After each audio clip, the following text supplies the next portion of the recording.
यूहन्ना रचित सुसमाचार 10वां अध्याय। मैं तुमसे सच सच कहता हूं कि जो कोई द्वार से भेड़शाला में प्रवेश नहीं करता परंतु और किसी ओर से चढ़ जाता है, वह चोर और डाकू है।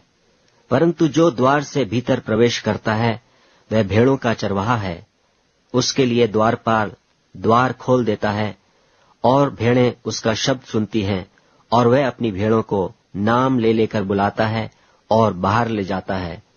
और जब वह अपनी सब भेड़ों को बाहर निकाल चुकता है तो उनके आगे आगे चलता है, और भेड़ें उसके पीछे पीछे हो लेती हैं, क्योंकि वे उसका शब्द पहचानती हैं। परंतु वे पराये के पीछे नहीं जाएंगी, परंतु उससे भागेंगी, क्योंकि वे परायों का शब्द नहीं पहचानती। यीशु ने उनसे यह दृष्टांत कहा, परंतु वे न समझे कि ये क्या बातें हैं जो वह हमसे कहता है।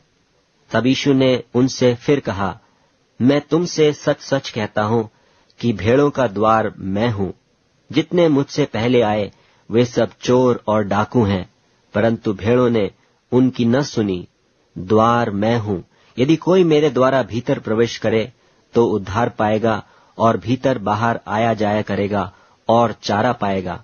चोर किसी और काम के लिए नहीं, परंतु केवल चोरी करने और घात करने और नष्ट करने को आता है। मैं इसलिए आया कि वे जीवन पाएं और बहुतायत से पाएं। अच्छा चरवाहा मैं हूं। अच्छा चरवाहा भेड़ों के लिए अपना प्राण देता है।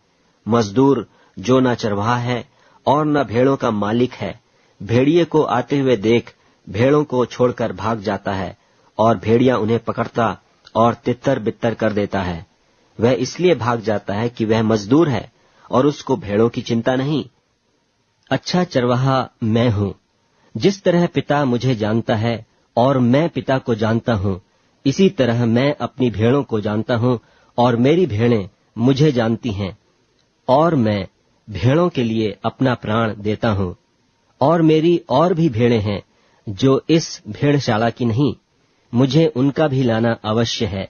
वे मेरा शब्द सुनेंगी, तब एक ही झुंड और एक ही चरवाहा होगा। पिता इसलिए मुझसे प्रेम रखता है कि मैं अपना प्राण देता हूं कि उसे फिर ले लूं। कोई उसे मुझसे छीनता नहीं, वरन मैं उसे आप ही देता हूं। मुझे उसके देने का भी अधिकार है और उसे फिर लेने का भी अधिकार है। यह आज्ञा मेरे पिता से मुझे मिली है। इन बातों के कारण यहूदियों में फिर फूट पड़ी। उनमें से बहुतेरे कहने लगे कि उसमें दुष्ट आत्मा है और वह पागल है, उसकी क्यों सुनते हो? औरों ने कहा, ये बातें ऐसे मनुष्य की नहीं जिसमें दुष्ट आत्मा हो। क्या दुष्ट आत्मा अंधों की आंखें खोल सकती हैं? यरूशलेम में स्थापन पर्व हुआ और जाड़े की ऋतु थी, और यीशु मंदिर में सुलेमान के ओसारे में टहल रहा था। तब यहूदियों ने उसे आ घेरा और पूछा, तू हमारे मन को कब तक दुविधा में रखेगा? यदि तू मसीह है तो हमसे साफ कह दे। यीशु ने उन्हें उत्तर दिया कि मैंने तुमसे कह दिया और तुम प्रतीति करते ही नहीं। जो काम मैं अपने पिता के नाम से करता हूं वे ही मेरे गवाह हैं, परंतु तुम इसलिए प्रतीति नहीं करते कि मेरी भेड़ों में से नहीं हो। मेरी भेड़ें मेरा शब्द सुनती हैं और मैं उन्हें जानता हूं, और वे मेरे पीछे पीछे चलती हैं, और मैं उन्हें अनंत जीवन देता हूं, और वे कभी नाश न होंगी, और कोई उन्हें मेरे हाथ से छीन न लेगा। मेरा पिता जिसने उन्हें मुझको दिया है सबसे बड़ा है, और कोई उन्हें पिता के हाथ से छीन नहीं सकता। मैं और पिता एक हैं। यहूदियों ने उसे पत्थरवाह करने को फिर पत्थर उठाए। इस पर यीशु ने उनसे कहा कि मैंने तुम्हें अपने पिता की ओर से बहुत से भले काम दिखाए हैं, उनमें से किस काम के लिए तुम मुझे पत्थरवाह करते हो?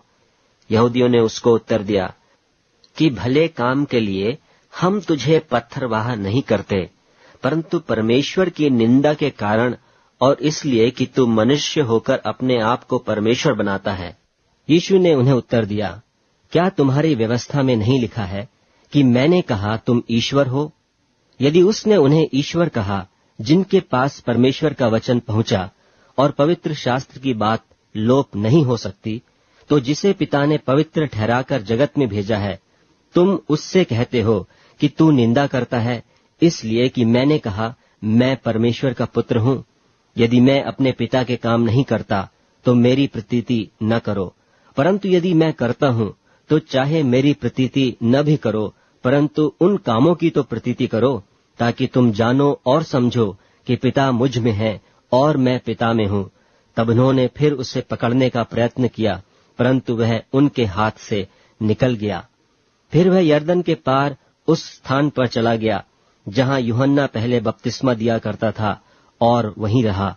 और बहुतेरे उसके पास आकर कहते थे कि यूहन्ना ने तो कोई चिन्ह नहीं दिखाया, परंतु जो कुछ यूहन्ना ने इसके विषय में कहा था वह सब सच था। और वहाँ बहुतेरों ने उस पर विश्वास किया।